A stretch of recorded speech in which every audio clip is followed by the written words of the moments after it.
जय बाळोमा मित्रांनो, आज 11 सप्टेंबर आणि आज आपण सकाळी बँक निफ्टी आणि निफ्टी 50 ह्याचं ॲनालिसिस केलं होतं. ट्रेडचे प्लॅन केले होते, चार्ट वाचण्याचा प्रयत्न केला होता आणि त्या पद्धतीने त्या ज्या पद्धतीने आपण चार्ट वाचण्याचा प्रयत्न केला त्याचा रिझल्टसुद्धा आपण बघितला आहे. तोसुद्धा व्हिडिओ मी पोस्ट केला आहे, तो नक्की बघून घ्या. त्यासोबत आपण आज युरो आणि GBPमध्ये देखील ट्रेडचे प्लॅन केले होते, चार्ट वाचण्याचा प्रयत्न केला होता. त्याचा रिझल्ट काय ते आपण आता बघायचं आहे. त्यापूर्वी एक खूप चांगली गोष्ट मला तुमच्यावर शेअर करायची आहे. आज मी आमच्या वडिलांना घेऊन हॉस्पिटलमध्ये गेलो होतो. गेला असताना तिथं त्यांचा नंबर येण्यापूर्वी एक नाही ते पेशंटसाठी बसण्याचं त्यांनी ठिकाण केलं होतं. तर तिथे एका भिंतीवरती तिने एक अशी नोट लावली होती, चांगलं होतं, ठीक आहे. तर त्यामध्ये काय आलं होतं माहिती आहे का, ते मला जरा पटलं आणि आपल्या ट्रेडिंगशी ते ॲक्च्युली ते इंटरनेटवर ज्ञान आणि त्या ज्ञानाचं होत असणारा गैरवापर किंवा ते वरवर दिसणारं ज्ञान आहे, त्या ज्ञानाच्या पाठीमागे न लागता आपण मेन फोकसच्या ज्ञानाकडे लागलं पाहिजे, असं त्यातनं त्यांना संदेश द्यायचा होता. थोडक्यात इंटरनेटवर ज्ञान तर मिळते, पण ते परिपूर्ण मिळत नाही किंवा आपण परिपूर्ण घेत नाही असं त्यांना त्यातून सांगायचं होतं. पण ते आपल्या ट्रेडिंगशी मला खूप चांगलं रिलेटेड वाटलं. ते काय वाटलं त्यातले मला पटणारे पॉईंट मी ते उतरून काढलेत, ते नक्की समजून घ्या. त्यानंतर आपण युरो आणि जीपीमध्ये काय झालं बघून घेऊया. ओके. आणि यातून शिकायचं बरं का, ट्रेडिंग ही प्रोसेस यातून शिकायची आहे. ह्या आपल्या आजूबाजूच्या गोष्टी घडतात का नाही तेच आपल्या ट्रेडिंगशी रिलेटेड आहेत, कारण की सगळा सायकोलॉजीचा गेम आहे. तर या सगळ्या गोष्टी समजून घेऊन आपण आपल्या थोडा थोडा बदल करण्याचा प्रयत्न करायचा. एखादी गोष्ट जर मोठी असेल तर ती एकदम नाही साध्य होणार. ट्रेडिंगमधलं डिसिप्लिन नावाची गोष्ट आहे ना, ती खूप मोठी आहे. ती एका दिवसात, एका महिन्यात, एका आठवड्यात साध्य कधीच होणार नाही. ते आपण रोज थोडी थोडी करून सवय लावली पाहिजे. ठीक आहे.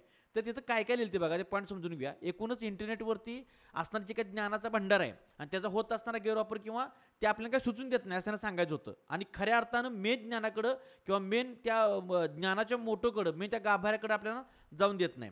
तर त्यामध्ये काय लिहिलं होतं की पूर्वीपेक्षा खूप ज्ञान मिळत आहे तरी अज्ञान. म्हणजे त्यांना काय सांगायचं त्यातून माहिती आहे का, की सध्या जर बघायला गेलं पूर्वी जेवढं ज्ञान मिळायचं त्याच्यापेक्षा भयानक ज्ञान आता मिळतं किंवा मिळणं सोपं झाले.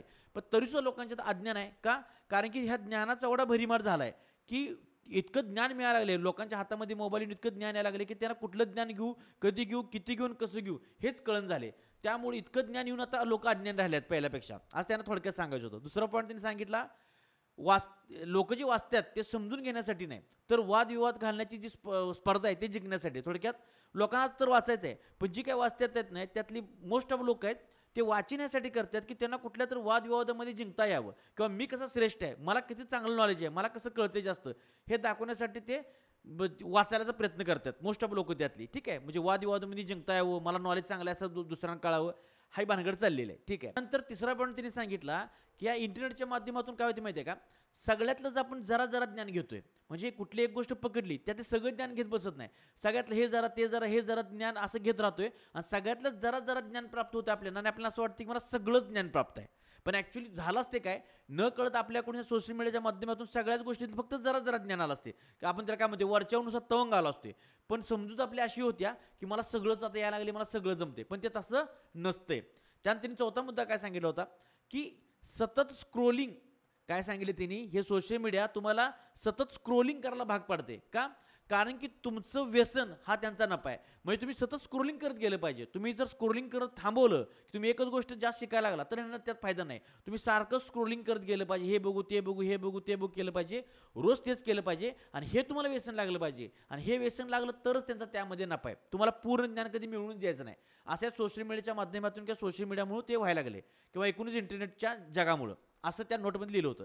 ह्याच्यावरचे उपाय दिले भारी सांगितले. हे उपाय खरं आपल्या महत्त्वाचे आहेत, म्हणजे आपल्यासाठी खास आपल्या ह्या ट्रेडिंगला लागू होतात. काय म्हणतात बघा बरं का, ते कमी वाचा पण जास्त समजून घ्या. बास ही गोष्ट आता आपल्या ट्रेडिंगला लावा. कमी कमी गोष्टी, कमी सेटअपवर, कमी गोष्टीवर काम करा पण जास्त समजून घ्या. थोडक्यात मी माझं तुम्हाला सांगायचं झालं तर मला ट्रेडिंगमधलं काय सगळं अजिबात माहीत नाही बरं का, किंवा कोणालाच माहीत नसते, सगळ्यातलं सगळं कोणालाच माहीत नसते. मला खूप कमी माहिती आहे, पण मला एक खात्री पक्की आहे की मला जेवढं माहिती आहे की नाही तेवढं चांगलं माहिती आहे. जे काय माझ्या पोटापुरतं आहे तेवढं मला माहिती आहे, पण ते चांगलं माहिती आहे की ज्याच्यावरती मी ठाम राहू शकतो. त्यामुळं कमी वाचा पण जास्त समजून घ्या. आपण नेहमी म्हणतोय बघा, 2 लाईनीच्या मधला जो अर्थ असतो तो देखील समजला पाहिजे, तो त्याला ह्यातून सांगायचा आहे.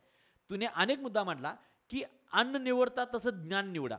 म्हणजे एखादं ज्ञान तुम्ही घेत असताय तर ते आपण जसं अन्न निवडतो नाही, जेवताना किंवा एखादी वस्तू घेताना आपण अन्न खातोय आपल्या जगण्यासाठी, तर ते अन्न किती आपण सांभाळून आपल्या आरोग्यासाठी निवडतोय, तसं ते ज्ञान निवडा म्हणतात. इतकं बारकाईनं फोकस राहावा. तेच ट्रेडिंगमध्ये, ट्रेडिंग करत असताना असाच एखादा अभ्यास करा, असा स्ट्रॅटेजी निवडा, असं ट्रेडिंगची गोष्ट समजून घ्या की आपण ते अन्न निवडतोय.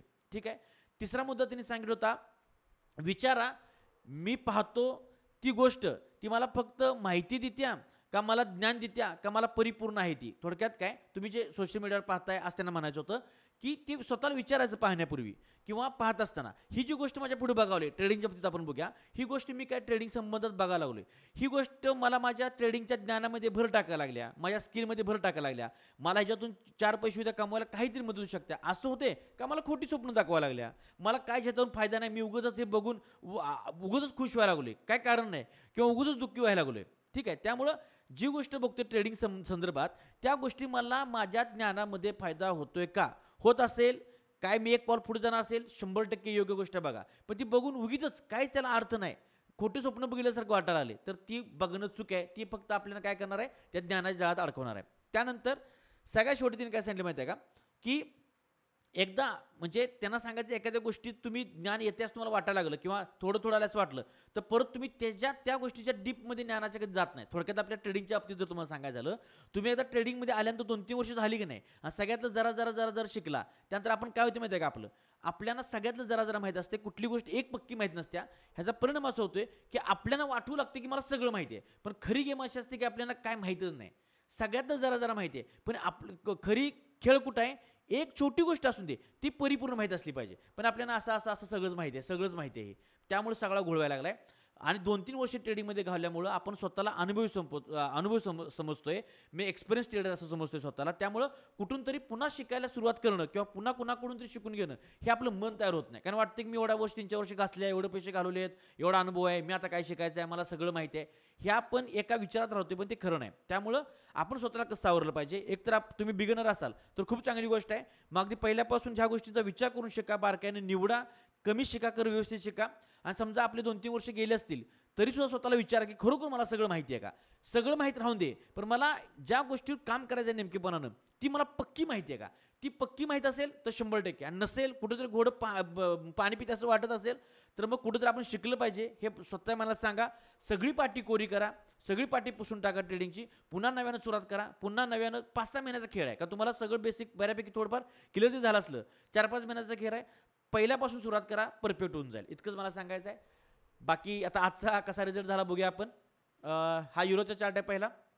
युरोच्या चार्टमध्ये इथं बघू शकता आपण इथं काही ठरवलं होता, इथं आपण आहे की नाही इथं बाय साईडचा ट्रेड आपण प्लॅन केला आहे. पण इथं आता जरा गंमत बघूया बरं का. तुम्हाला मला सकाळी बोलायला चांगलं आठवते, मला अगदी चांगलं, की ह्या लेवलला दरवाजा बऱ्याच वेळा आपटला आहे, तोडायचा प्रयत्न केला आहे, चेंडू बऱ्याच वेळा बाउन्स झाला आहे आणि हातात तुटणार चेंडू, हा चेंडू ही भिंत तुटणार, हे बांध आहे कोरला जाणार. ठीक आहे, आणि इथं कोरल्यानंतर काय होणार आहे, सिंपल गोष्ट होती, इथं इतकं वेळ मार्केट चाललंय, इथं मात्र शार्प कॅन्डल करत खाली जाणार. ठीक आहे, ते स्टॉपलॉस इथंपर्यंत मी गृहीत धरलं होते, पण तुम्ही बघताय की नाही 2-3 कॅन्डल झाल्या कर मोठ्या झाल्या, का झाल्या हो, क्लिअर कट स्टॉपलॉस खाल्लं. हे पण इथं आपण चर्चा केली होती, ह्यांच्या जवळचे स्टॉपलॉस फक्त खाल्ले, म्हणजे ह्यांच्या जवळचे पैसे ह्यांच्याकडे फक्त आले, हिनी परत केशात घालायचे राहिलेत ना. त्यानंतर हिरवी कॅन्डल झाली की नाही ते त्यांनी केशात घातले, स्टॉपलॉस फक्त हिट केले, त्यानंतर ते प्रॉफिट बुकिंग झालं. ठीक आहे, ओके. आता इथं बघा बरं का, इथं रिटर्न किती मोठ्या प्रमाणात फसतोय बघा, किंवा कसा फसवला जातोय. ह्या रिटर्नचे कोण बाय करून गेला असतील त्यांचे स्टॉपलॉस लिहित आहेत, ज्यांचे सिस्टमला स्टॉपलॉस लावले असतील त्यांचे उडले, ठीक आहे की, पण बरेच जण स्टॉपलॉस लावतच नाहीत. मग लावत नाहीत ते काय करतात माहिती आहे का, इतकं खाली पडलं काय आणि त्यानंतर मग ते हाताबाय पडायला लागतात आणि काय करू देवा, आता समजा मला, आता काय करू कळणं, मला वाचव. आणि हिरवी कांडे दिसली का, ॲक्च्युली हिरवी कांडे कसली झाली, ही प्रॉफिट बुकिंग झाली आहे ह्यांच्या. ठीक आहे, पण ह्याला काय वाटतं माहिती आहे का, काय नाही, आपलं घेतलेला ट्रेड बरोबर आहे, मार्केट आता पुन्हा आपल्या बाजूने लागले, म्हणजे हिरवी कॅन्डल झाली ना, हा पुन्हा अवरेज करणार, पुन्हा ह्यात आणि पैसे टाकणार, पुन्हा आणि पैसे टाकणार, किंवा आणि हुप धरून बसणार, स्टॉपलॉस लावणारच नाही, आणि त्याचा परिणाम काय होते, पुन्हा मार्केट असं राहते किंवा आणि पुन्हा खाली जाऊन त्याचा स्टॉपलॉस खातोय. इतकं simple logic, simple chart trading ह्याच्या पाठीमागे आहे, फक्त समजून घेतलं पाहिजे. पण मार्केटनं काय केलं, जसा इथं बेस तयार केला होता तसं बराच वेळ इथं कन्सोलिडेशन राहिलं, परत त्याने इथं बेस तयार केला. बघा ना, बेस तयार केला, ह्याच्या खाली काय क्लिअर स्टॉपलॉस आहेत, ते खाल्ले कसे बघा, खाताना कसं खाते बघा, अगदी हारकून टूम होतं की नाही तसं खाते. ठीक आहे, तसं इथे खाल्लेलं दिसले, परत कन्सोलिडेशन राहिलं. ओके, आज 6 वाजता काहीतरी न्यूज होती, 6 वाजता न्यूज होती आज, आणि ही जी कॅन्डल आहे ती 6 वाजताची आहे. पण त्याच्या आधी आहे ना, इथं पुन्हा बेस झाले बघा, टप्पे टप्पे करत झाले, ह्याच्या खाली पुन्हा पोकळे, आणि इथं मार्केटला वर जायचं असेल त्यामुळे मार्केट नंतर कसं गंडवलं बघा बरं का. रिटेलरला जे फोमोमध्ये एंट्री करतात का नाही किंवा दिवसातून 100 एंट्री होतात त्यांचं बघा काय कार्यक्रम झाला असणार आहे. मार्केट थोडं खाली जायला लागले. इथं सुद्धा एंट्री बऱ्याच जणांची करताना थांबली असतील, बुग्या म्हणली असतील. पण ही कॅन्डल झाली ना, ही रेड कॅन्डल दिसते बघा मोठी, ह्याच्यापासून त्यांना अजिबात मोह आवरला नसणार आहे. 1,00,000% कचाकच घुसली असणार आहे त्यात सगळी सेलर की चला मार्केट पडणारच आहे म्हणून. आणि बसल्या व्यवस्थित कार्यक्रम करायला सुरुवात केली आणि आपण इथं आपला बाय साईडचा ट्रेड होता जो आपण सकाळीच प्लॅन केला होता आणि त्याचा रिझल्ट तुम्ही बघताय. ठीक आहे, 6 वाजता न्यूज सेशनमध्ये कुठलाही ट्रेड घ्यायचा नाही, पण त्याच्या आधीचीच घडलेली ही घटना आहे. ठीक आहे, ओके. त्यानंतर बघा बरं, ठीक आहे, हा पहिला ट्रेड आपला होता तो ॲज तुम्हाला वर्क झालेला दिसतोय.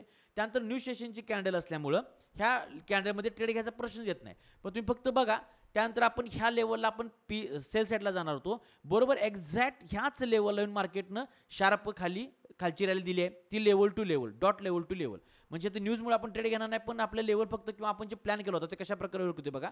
त्यानंतर थर्ड ट्रेड आपला होता वरचा, तो बघू शकता. मार्केट पुन्हा शार्प कॅन्डल करत गेलं आणि एक्झॅक्टली लेवलपासून आपल्या मार्केटने पुन्हा तुम्हाला इथून खाली बाउन्स बॅक दिल्या दिसतोय अगदी आपल्या टार्गेटपर्यंत. त्यानंतर आता इथं खेळ चालू आहे, त्याला काय लक्ष देण्याची काय आवश्यकता नाही.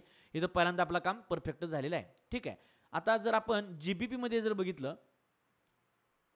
कशा प्रकारे काम झालेलं आहे, सेम कंडिशन तीच होती. तोड दो दया दरवाजा, त्या टाईपमध्ये दरवाजा तोडण्याचा प्रयत्न होता. दरवाजा कसा तोडला बघा, दरवाजा तोडला, यस ओके. दरवाजा तोडल्यानंतर सगळीजण रडायला लागली, काय करू आमच्या घरात घुसली.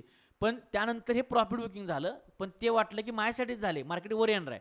आणखीन घुसली कार्यकर्ते इथं आणि सगळ्यांचा कार्यक्रम व्यवस्थित पार पाडलेला दिसतोय. ठीक आहे, ह्या लेवलला आपण बाय करायचं होतं. अगदी काही पॉईंट ही लेवल मिस झाली, नाहीतर ही सुद्धा रॅली इथं आपल्या बाजून झाली असती. ठीक आहे, त्यानंतर इथं आधीमध्ये कुठला ट्रेड नव्हता. बघू शकता तुम्ही ह्या लेवलला आपण सेल साईडला जाणार होतो. पुन्हा 6 वाजताची न्यू सेशनची कॅन्डल डॉट ह्याच लेवलला इथं क्लोज झाली दिसत्या आणि तिथून परत खालची रॅली आपल्याला दिसत्या. परत त्यानंतर जर बघायला गेलं तर त्यानंतर तुम्ही बघू शकता मार्केट किती लेवल टू लेवल काम करते. तुम्हाला लेवल व्यवस्थित ड्रॉ करायला आले ना, विषय संपला. हे बघा, ह्याच लेवलला मार्केटने व्यवस्थित रिचिंग दिले. परत आता ही वरची लेवल येईल तेव्हा येईल, आता काय गरज नाही, झालं इतकं खूप झालं. फक्त मला एकच सांगायचं आहे की कॅन्डलस्टिक चार्ट पॅटर्न ह्या गोष्टी जरी काम करत असल्या तर मार्केटमध्ये सगळ्यात महत्त्वाचं आहे चार्ट ट्रेडिंग, चार्टची सायकॉलॉजी समजून घेणं. त्याचं जिवंत उदाहरण तुम्हाला रोज बघताय की तिथल्या तिथं सगळा कार्यक्रम होतोय आणि जो कार्यक्रम व्हायच्या आधी आपण तुमच्यावर डिस्कस करतोय. बाकी उद्या भेटू. धन्यवाद, थँक्यू, जय बाळूमामा.